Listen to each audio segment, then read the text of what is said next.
Now, one of the big things that has happened to people who are on Facebook is that this whole concept of reach. If you are advertising on Facebook, you have what you call a page, and you run ads against your page. Well, in the good old days in the Wild West of Facebook, what you were able to do is you're able to put a post on your page, and you could get thousands of people to see it. And over time, what we've seen, just like any medium, all of a sudden, we're having a lot of trouble getting people to see our stuff. And we have a lot of people that spend a lot of time and a lot of effort to build up these large, large fan pages. And when they post something, let's say they've got 500,000 fans, they put up a post and only about 1,000 people see it. Well, this is very similar to what Google has done with, SEO and so forth, where they start to really factor in the user experience. Facebook exists because it has a tremendous user experience.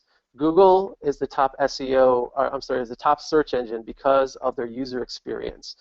And contrary to what anybody thinks or anybody thinks they're entitled to, Facebook's primary goal, and if you listen to Mark Zuckerberg, is that he wants the user experience to be the best in the world.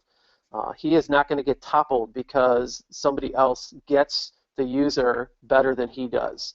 So what has happened is that people have given feedback to Facebook over time and said, look, I only want to see I only want to see things that are important to me. And so they've come up, just like Google, with this very complex algorithm to show people relevant content. And so if you've got a large fan base and you were used to putting a lot of content out and getting a lot of reaction, but it wasn't relevant to a lot of people, you started to see your reach go basically to near zero. And so what Facebook has done as a generous gift to us is give us the ability to reach those fans, but have to pay for the privilege. And I've got several clients that are very angry about this because they spent money to build their fan base. But I tend to believe that it's a good thing. We want to be able to reach people, and we want to be able to pay for the privilege to do so. And I think the reason that this is good is kind of multifold. Number one, we want to have the ability to get exposure on demand. Paid media allows you to do things really, really quickly and turn traffic on and off on demand. That's really critical if you want to have an effective maze to put people in. I think paid inclusion gets rid of pretenders, so you don't have a lot of competition from noise, and I think that's a good thing.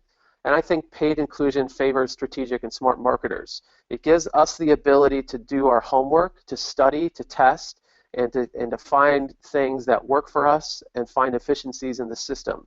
Every system has both its inefficiencies and efficiencies, and it's our job as marketers to find out and exploit those to the best of our ability.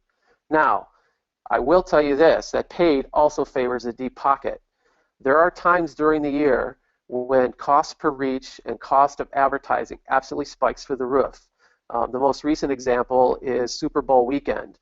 We saw our reach plummet and we saw our costs go way up. Why is that? Well, because a lot of big brands fill up the newsfeed because they do a big ad spend.